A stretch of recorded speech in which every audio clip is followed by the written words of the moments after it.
Fala galera, sejam bem-vindos ao canal Que Me Ajuda, professor Michel Bragança aqui mais uma vez e vamos lá para a nossa aula de hoje. Uma aula super simples, de um conteúdo super fácil. Eu tenho certeza que você vai lembrar disso rapidinho e não vai se esquecer mais. Você reconhece essa pequena expressão algébrica? A é igual a Z mais N? Se você reconhece, provavelmente você está se lembrando de alguma de suas primeiras aulas de Química, ou no ensino fundamental ou no ensino médio, quando você estudou conceitos básicos sobre a estrutura atômica de um átomo. O que essa expressão nos diz? Vamos primeiramente identificar o que são cada um daqueles três termos ali. O termo representado pela letra A maiúscula indica para nós o número de massa de um átomo qualquer. A letra Z maiúscula representada aqui indica para nós o número atômico de um determinado átomo. E a letra N maiúscula indica a quantidade de nêutrons desse determinado átomo. Vamos escrever aqui: quantidade de nêutrons. Vamos relembrar uma coisa rapidinho sobre a estrutura atômica. Sabe-se que a menor parte do átomo é o núcleo. E que no núcleo nós temos aglomerados de partículas positivas juntamente com partículas de carga neutra. As partículas positivas, que eu estou representando aqui de verde, nós chamamos de prótons. São as cargas de sinal positivo presentes no núcleo do átomo. As partículazinhas que eu representei aqui, deixei elas de branco, indicariam os nêutrons, que indicam as partículas de carga zero, ou seja, de carga nula, partículas que não possuem carga. E em torno deste núcleo, nós temos uma região no espaço na qual se movimentam as partículas de carga negativa. Essas partículas são denominadas elétrons, partículas de carga negativa. Para facilitar para a gente, nós vamos usar esse símbolo para elétrons, que é um padrão. A gente vai usar a letra P minúscula para os prótons e a letra N maiúscula, conforme a gente já tinha colocado ali, para indicar a quantidade de nêutrons. Essa expressão me permite correlacionar a quantidade dessas três partículas subatômicas: elétrons, prótons e nêutrons. O número atômico, que é a identidade de um átomo, representa a quantidade de prótons que o átomo tem. Mas todo átomo, por definição, é uma entidade eletricamente neutra. Ou seja, a mesma quantidade de prótons, que são as cargas positivas, deve existir também para as cargas negativas, que são os elétrons. Ou seja, se o número atômico me indica a quantidade de prótons, automaticamente também me indica a quantidade de elétrons. Então, sabendo o número atômico de um elemento, eu já deduzo a quantidade de prótons e a quantidade de elétrons que ele tem. O número de massa, portanto, é a quantidade de prótons mais a quantidade de nêutrons que o átomo tem.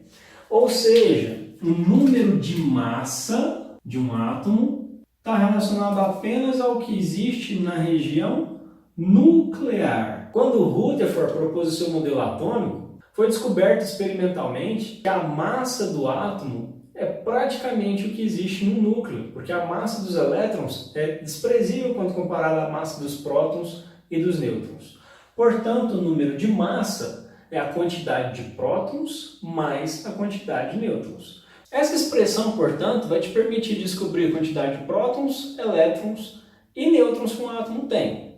Mas você precisa saber pelo menos duas das variáveis que estão nessa expressão. Normalmente, o que acontece? Você tem o número de massa e o número atômico fornecidos no exercício. O número atômico é sempre uma variável que você pode consultar na tabela periódica. O número de massa, embora seja aproximadamente igual à massa atômica do elemento, não é exatamente o mesmo valor. Ele é um número inteiro, porque é o somatório da quantidade de prótons com a quantidade de nêutrons. E a massa atômica não é um número inteiro. Então vamos fazer um pequeno exemplo mostrando como a gente pode aplicar essa fórmula para deduzir as quantidades de partículas subatômicas de um átomo. Suponha que alguém te dê informações referentes ao átomo de carbono.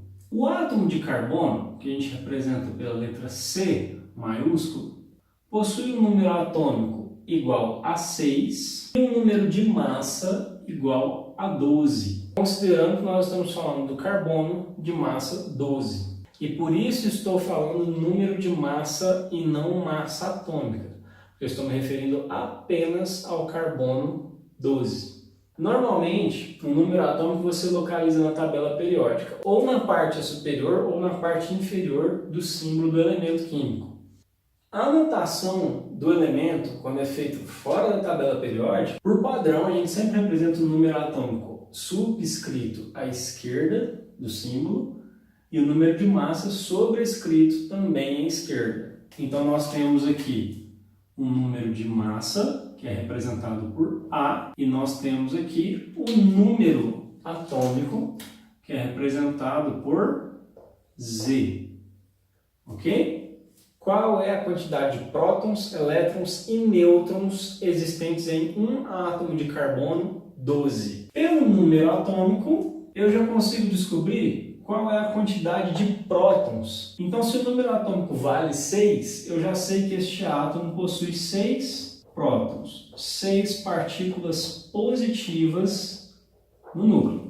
Como todo átomo, por definição, tem que ser eletricamente neutro, eu já consigo deduzir também qual é a quantidade de elétrons deste átomo, que são as partículas negativas. Portanto, também existirão 6 elétrons no átomo de carbono 12, as partículas negativas. Resta apenas descobrir a quantidade de nêutrons que o átomo de carbono 12 vai ter. E é muito fácil. Você vai pegar a expressão que a gente mencionou no início da aula, substituir o valor de número de massa em número atômico e calcular o valor de N. A é igual a Z mais N. O número de massa é igual ao número de prótons mais a quantidade de nêutrons.